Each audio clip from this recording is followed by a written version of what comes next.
the last video, we looked at and drove the McLaren 720S Supersport, an incredible machine. If you missed that video, I definitely recommend checking it out. Before we get into this one, I just wanted to give another big shout out to McLaren and Park Place dealerships here in Dallas, Texas, for giving me this opportunity. As the title indicates, this video will be focusing on the 570S Spyder Sport Series. And shortly after this video is available, we'll be putting out our full interview with President of McLaren USA, Tony Joseph. Be sure to check that one out as well. So without further ado, let's jump into the 570S. All right, now we're in the Spyder, as you can see, no roof, and we're gonna take this on the same route and see what's different between the two. Not a bad way to spend a Monday morning.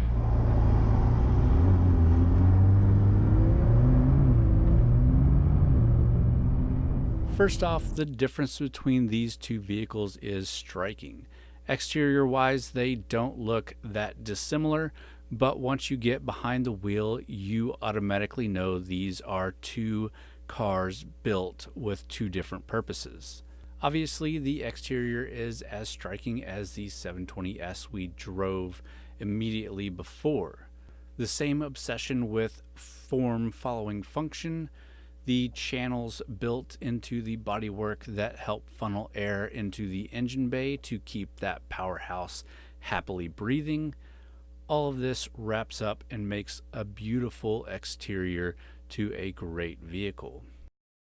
While the 720 is more on the top of the line of McLaren vehicles, the 570 is one of McLaren's more entry-level vehicles. This is built more for everyday driving and normal roads around normal neighborhoods. Okay, maybe not normal neighborhoods. I am driving through Highland Park, a very affluent part of Dallas, very, very affluent part of Dallas, but this car still gets looks over here. Definitely a car that's going to get you some looks. The 720 is much more of a performance-oriented vehicle who would be much more happy on a track rather than these rough roads.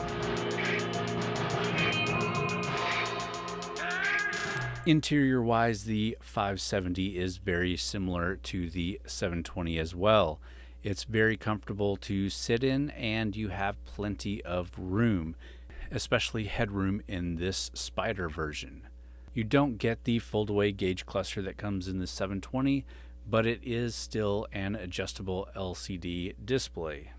You get an iPad-like display that handles your navigation system and infotainment.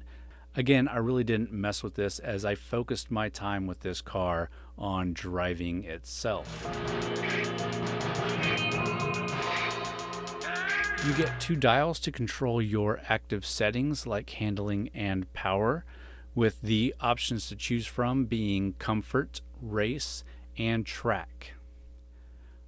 While driving, I kept the handling in comfort mode and the power in race mode.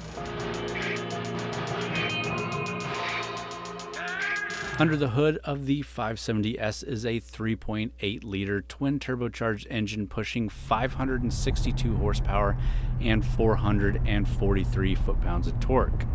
Top speed in the 570S is 204 miles per hour, and you can go from 0 to 62 miles per hour in just 3.2 seconds. Just like the 720S, this car is all about power-to-weight ratio, with a curb weight of just 3,314 pounds.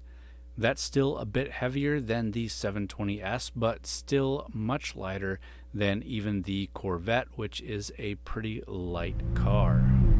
Immediately, it's different than that 720S. Definitely much more mild-mannered. Even the bumps that it does take are even softer. Accelerating and decelerating is much smoother. It's just a great car. I think I could take long road trips in this easily. This is a pretty rough road, and it's just handling it beautifully.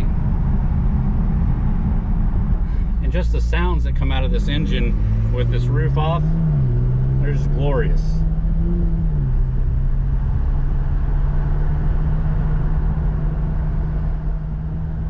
One of the things that really surprised me about the 570S was just how much I really liked the car.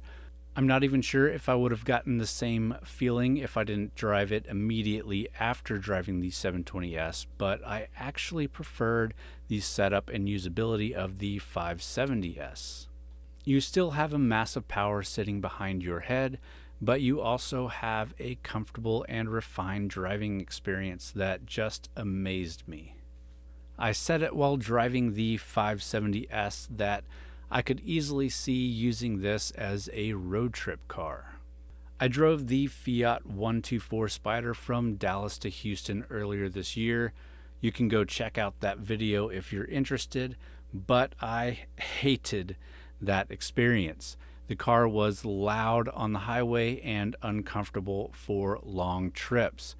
This McLaren, though, I could easily see taking this on the same trip and having no issues. It was that nice. If you're debating what McLaren you want to buy, don't just automatically assume the one with the most power and the one that costs the most is going to be the right option. Check them all out and give them all a drive. They're actually quite different experiences when you get behind the wheel. Comparing this to anything else I've driven is even more difficult than it was with the 720S. Right now, I'll just say that this is a really amazing vehicle, and I actually prefer it over the 720S.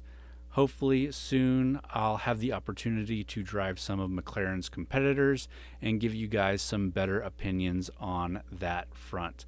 But until then, be sure to subscribe to me here on YouTube, because our numbers here obviously directly affect the stature of companies willing to give us a shot. All right, guys, well, I was super impressed with everything I got to drive here and everybody I got to talk to. Thank you to Park Place for allowing this to happen, and thank you to McLaren for trusting me with some of your cars. If you guys enjoyed this video, please give it a thumbs up. Leave me a comment down below if you've got any questions. And as always, thanks for watching.